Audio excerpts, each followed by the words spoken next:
అనకాపల్లి జిల్లాలో అమానుష ఘటన చోటు చేసుకుంది. మహిళకు న్యాయం చేశానని నమ్మించి బంగారం డబ్బు తీసుకున్న విలేకరి తనపై తప్పుడు ప్రచారం చేశానంటూ ఓ మహిళ ప్రియుడితో కలిసి హత్యకు పన్నాగం పన్నింది.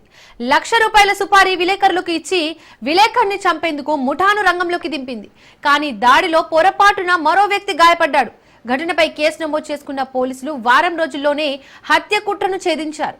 నిందితులను అరెస్ట్ చేసి రిమాండ్ కు తరలించారు పోలీసులు.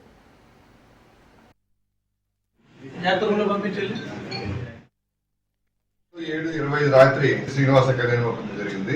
ఒకరిని పట్టుపోయి అక్కడ వాచ్మెన్ గా ఉంటున్న ఈగరబండి నాగేశ్వరరావు అనే వ్యక్తిని తల మీద కొట్టి హత్యాయత్నం చేశారు. ఇందులో నిందితులు A1 మేడ్సిటి నూకేశ్వరి, ఈమెది ఎస్రాయవరం, A2 పైడిరాజు, బర్రి పైడిరాజు, ఇతనిది వీరవరపేట తుని, A3 సామియలు ఎలియాస్ శ్యాము, ఇతనిది కూడా తుని, అలాగే A4 కేసరపూడి జానుప్రసాద్ ఎలియాస్ శవాలు, ఇతను కూడా తుని కొండవానిపేట. అది A5 రాయుడు రాజ్ కుమార్, ఇతను కూడా తుని జ్యోతినగర్.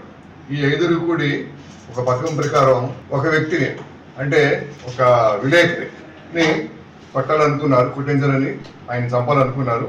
కానీ పొరపాటున ఆ పక్కనే ఇంట్లో ఉంటున్న కళ్యాణ మండపంలో ఉంటున్న ఇతను నాగేశ్వరరావుని కొట్టేశారు.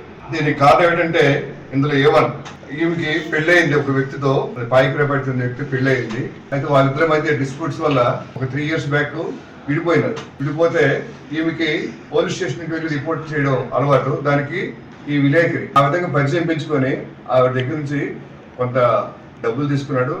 ఒక 6.5 తులాల బంగారం కూడా తీసుకున్నాడు. ఆమె అడిగితే అవి ఇవ్వడానికి నిరాకరించాడు. దాంతో ఆమె ఇతని మీద రిపోర్ట్లు ఇవ్వడం స్టార్ట్ చేసింది. అంతేకాదు ఇద్దరి మధ్య ఎప్పుడైతే వైరం పెరిగిందో ఆయన ఏం చేశారు, విలేకరి గారు వాళ్ళు ఏం చేసుకున్నట్టు ఇదంతకి కారణం మన విలేకరి కాబట్టి ఆయన్ని మనం వేసేయాలని చెప్పేసి ప్లాన్ చేసుకున్నారు.